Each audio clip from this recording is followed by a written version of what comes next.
ikaze kandi mu gusozera ibitabo bitanu bya Mose canke ibitabo bitanu vy'ivyagezwe, bitabo twabonye buke twitonda turaba ahantu hose Bibiliya yagira dubwira ibijanye n'umuziki n'indirimbo.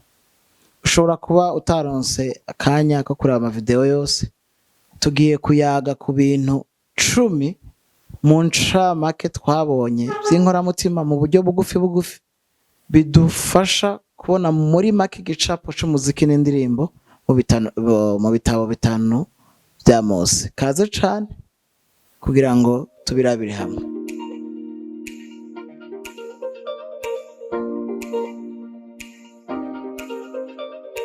Itanguriro 4:21 twarabonye ko umuziki n'indirimbo wari uhari mu bantu ba mbere.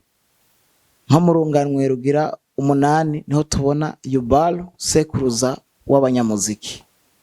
Bamwe n'abandi baravuga bati kubera komoka kwa Kayini umuziki ucuba utokwemerwa gukoreshwa mu bizera. Ariko vy'ukuri Kayini nimba yica Abeli ntabwo ari kubera ko ari umunyavyaha ubwo nyene, ahubwo ariko agerageza kwerekana ingene yanduye kuva umunsi se yahitamwo nabi akagarariza Imana. Kandi na Abeli ubwiwe suko nawe yaragororotse n'ubuntu yagiriwe n'Imana. Hamwe rero n'ivyo biratwereka ko umuziki wari uhari mu bantu ba mbere Imana yaremye. Nk'abantu baremwe n'Imana baragaragaza ko mu ishusho yayo harimwo ingabire yo kuririmba ndetse n'iyo gucuraranga.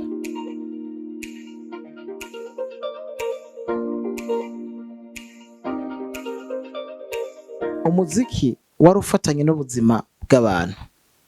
Tuza kubona kuri Yakobo igihe Labani yaramukurikiye avuga ati mbega kubera ko wagiye mu mpisho, byari bikenewe yuko tubanza gutegura igiteramo tukaririmba tugacuraranga tukanezerwa. Tuza kubona Labani naho atari umuntu ashingirwa intahe ko yizera na Bibiliya, ariko vy'ukuri yaraseruye ko mu buzima bwabo bwa misi yose umuziki wari ufise ikibanza. Nk'iyo hageze gusezerana warakoreshwa. Ariko hano twarabonye ko vy'ukuri umuziki udatanga umunezero. Mwibuke abanyamuziki bose gushika isaha tuko tuvugana muri bino bintu bigize ibitabo bitanu vya Mose n'abanyavyaha, kugira ngo bazoshobore gukora ibihimbara Imana nuko Imana izoca inzira bazokwisunga kugira ngo vy'ukuri bashobore kugira ante gusubira mu busabane bari bafitaniye n'Imana. Ivyo vyerekana ko muri kino gihe cacu birakenewe yuko abanyamuziki bose bumva ubutumwa bwiza kugira bizere. Muri ico gihe niho bazosha batangura urugendo rwo gukura mu gushushanywa n'uwo bizeye, bagakoresha ingabire zabo mu guhesha Imana icubahiro. Hama ku bijanye n'umunezero twarabonye ko umunezero ukomoka mu Imana iri. Hama Imana iri yagihishuye mu mwana wayo. Hama umwana wayo yarahishuwe mu vyanditswe vyera. Bisobanura ko igihe turirimba vyanditswe vyera ariho honyene hari inkomoko y'umunezero.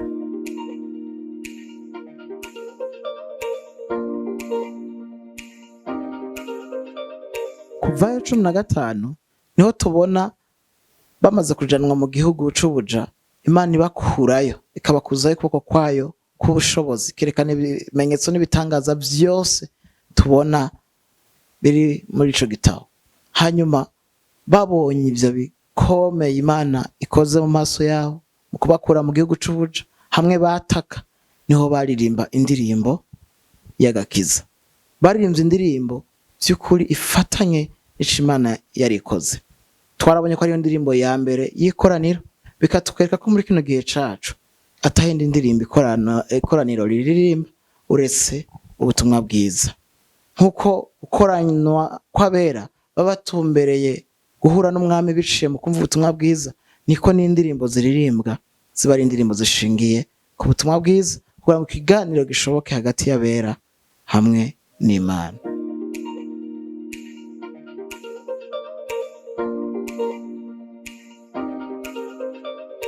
Kuva igice ca 32 tuza kubona bano bantu naho bacunguwe bitiranya ico bashobora kuvyinira, gutambira, kuririmbira. Mose atevye gatoya baca biraba mu bijanye no kwigina, banywa, batamba, basubira bashikanira ikigirwamana ibimazi. Ivyo vyerekana yuko n'inyuma yo kuvuka ubwa kabiri vy'ukuri tugikeneye umukiza. Niho haca haba urugendo rushishikara gukwezwa. Hano tuza kubona muziki n'indirimbo bishobora gukoreshwa nabi, bikaza kuba ibikoreshwa mu gutazira ikindi kintu atari Imana. Naho muziki rero ari mwiza urashobora gukoreshwa nabi.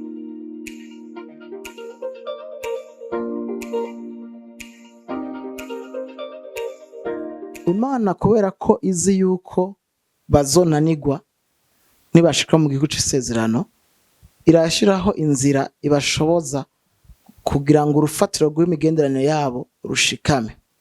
Nyuma yo kubahereza ivyagezwe, congera ikabahereza inzira iciye mu buryo bwo gutanga ikimazi kugira ngo bige gusenga.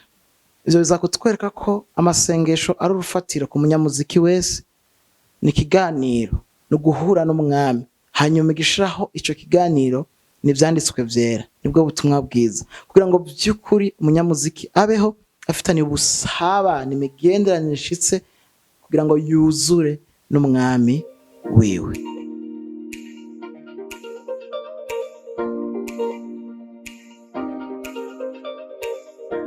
Mu gitabo c'Abalewi nyene tubona naho umuziki utagaragara, ariko Imana iriko irategura abantu bazoba bayikorera mu buzima bwejejwe.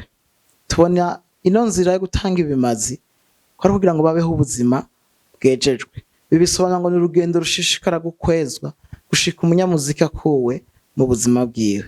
Iki ni ikintu gihambaye, ni n'urufatiro rukomeye cane ku munyamuziki kwabaho muri bwa busabane bafitaniye n'umwami wiwe, agaruka kugira ngo basabane nawe, kugira ngo ashobore kuguma yezwa ku munsi ku munsi. Twezwa n'iki? Twezwa n'ivyanditswe vyera. Hamwe n'ivyanditswe vyera turaba abantu bashitse bashobora gukoreshwa ikorwa ico cose, maze Imana igahabwa icubahiro.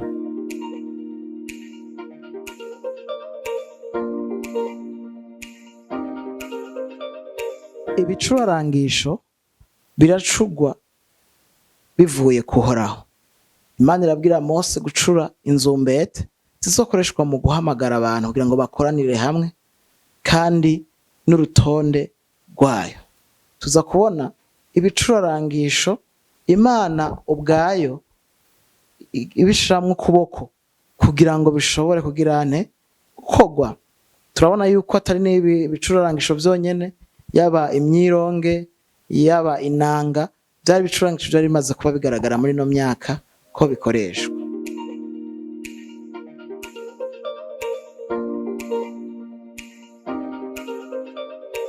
Umunsi mukuru wahariwe gucuraranga urashingwa. Hari imisi mikuru twabonye Abisirayeli baninahaza. Muri yo hariho umunsi mukuru wo kuvuza inzamba. Tuza kubona vy'ukuri Imana iharira uwo munsi mukuru wo kuvuza inzamba, ariko iriko irabura inzamba ihambaye izovuga ku kanyuma. No munsi birasaba ko tuguma tureretse kugaruka kwa Yesu Kristo igihe ducuraranga n'igihe turirimba.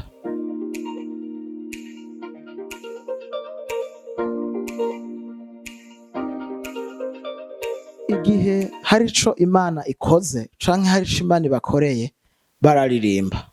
Ivyo tubibona igihe bari banyotewe mu gitabo co guharura, hanyuma Imana ibasezerana kugira ibaha amazi. Itarabaha ayo mazi bararirimba, indirimbo iradudubiza muri bo ngo wariba dudubiza. Tuza kubona hari ico Imana isezeranye gukora vy'ukuri abantu baririmba. Aradusezeraniye umwana wayo by'ukuri yaraje. Iriba ni Kristo, niwe soko y'ubugingo, niwe soko y'amazi adashira inyota. Iyo turirimba dutsindagira Kristo, iyo tunyotewe tuza kuri we.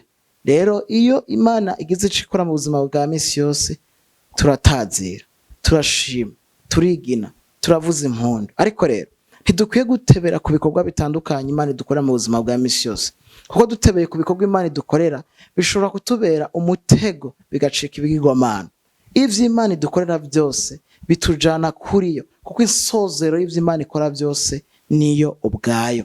Hanyuma niyo twatebera kuri yo hari umunezero uri muri yo.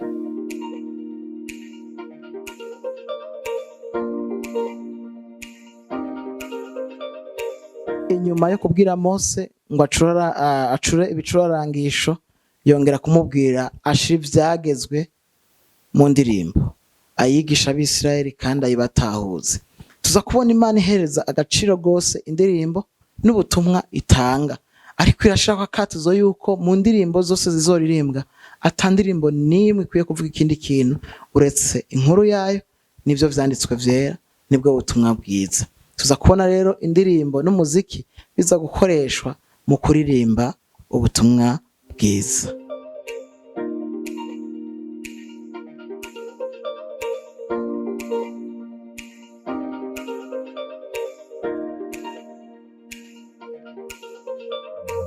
Mwakoze kudukurikirana ku bijanye n'ibintu 10 bivuga ivy'umuziki n'indirimbo mu bitabo vya Mose.